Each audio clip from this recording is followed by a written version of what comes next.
And welcome back. You're still with the Shadow Gallery, and I'm still James Donnelly.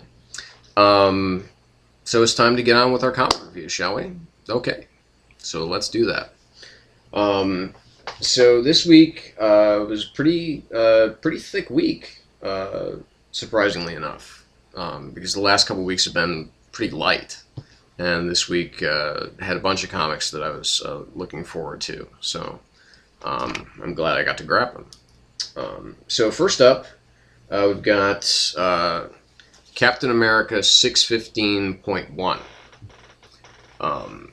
Now this is obviously, it's part of the .1 initiative that they're doing. I'm still not quite sure that I understand what Marvel's doing, but if you actually look at where the price is, it says $2.99. Maybe somebody listened to me. It's doubtful, but maybe. Anyway, so I mean, this is essentially, we've got, there's kind of a void that seems to be present right now, which is that Bucky is essentially, he's in jail because of his crimes as the Winter Soldier. Not so much for those, but for what he did subsequently. That he changed his plea. He changed his plea to guilty, and that owning up to what he did was a very brave move. That's something that someone like Captain America would do. So and now Steve Rogers, of course, he's top cop for whatever organization. It's not S.H.I.E.L.D. So I mean, it doesn't seem like they've really determined what this organization is going to be, what it's going to be called, what it's going to do, other than it's going to be a world peacekeeping operation. And the film, the comic, I should say, still thinking about the trailer, is is very it's very interesting because it's basically a creation, if you will, of another Captain America that seems to be happening covertly. And this is not something that Steve is but when this new Captain America makes his first appearance on the scene, when he foils a bank robbery, it's something that Steve hears about pretty quickly, and he and Sharon Carter look into who the possibilities are of who created this. Is this, what are they doing here? Is this a clone, or is this, who is this person? And, the truth is actually pretty surprising, but it's, but it deals with Steve giving up his identity as Captain America in order to be, just Steve Rogers, as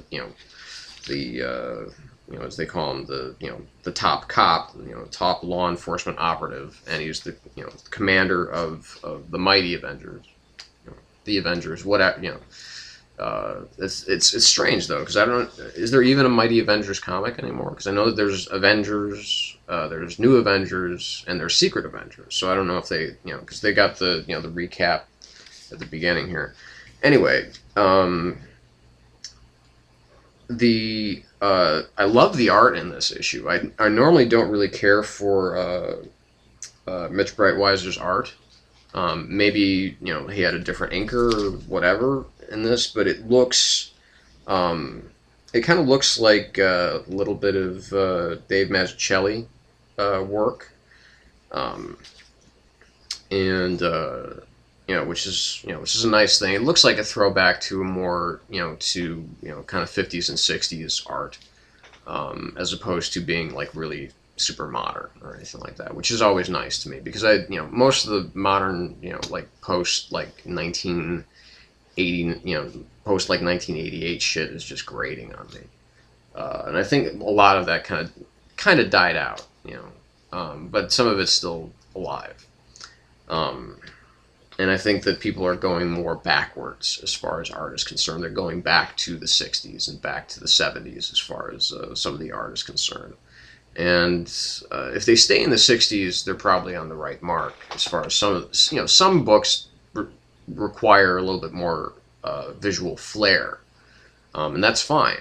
But Captain America has never been a book that I really thought really needs like super widescreen entertainment. Brian Hitch is great at doing that. He did it on obviously did it on the Ultimates, and and his work is great. But this is not, Captain America is it's more a personal tale than anything. I mean, it does have great, huge action sequences, but again, it's not to stray too far off topic, but it's, it's just not that kind of book that requires the, big muscles and big armor and, all the kind of stuff that you see in some other comics. So, moving on, we have Green Hornet number 14, which is kind of the end of the Green Hornet's fight against the Santa Muerte cult. And this is the repercussions of the last issue where Mulan, or the new Kato, the young Kato, is shot and is seriously wounded. And so Green Hornet, Britt Reed Jr.'s got to do it all by himself in this one, and he makes some pretty horrific discoveries. Now, this, first of all, the Alex Ross cover is just beautiful. I mean, it's a very kind of Neil Adams look, especially with the with the word pop here, because this is not something you normally see in most in most comic covers. And it looks great, and the interior art by Jonathan Lau, again, really good. So I mean, this is again just a really strong story written by Phil Hester, who has taken the reins from and taken a lot of cues from what Kevin Smith did on this title. So I really enjoy Green Hornet. This is rapidly becoming my favorite comic from Dynamite since the Lone Ranger seems to only come out once every year now. I mean, what the fuck is going on with that? I mean, Lone Ranger had one of the best starts of any comic in recent memory of a new title, and the kind of retcon that Brett Matthews did with Lone Ranger was just brilliant, and it worked, and it's been working really well, and it's taking too long between issues. So anyway, moving on to another comic that takes a long time between issues. Here we finally have Batman: The Dark Knight number 2. Which is David Finch's. He's writing and drawing this book.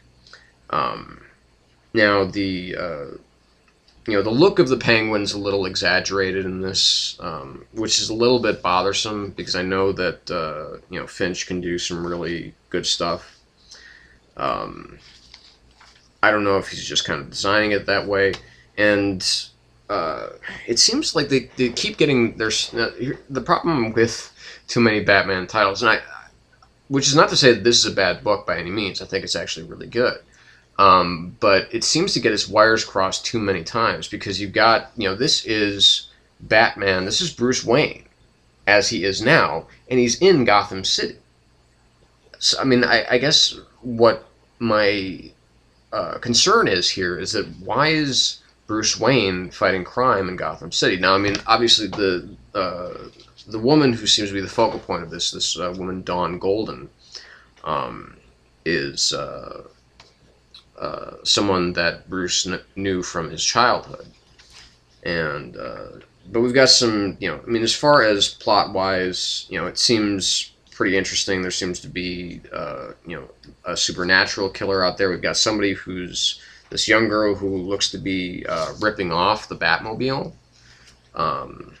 You've got Etrigan coming back. Batman does some pretty intense shit in this, but it's because he's under the influence of something. We don't know what it is, but it has to do with an amulet.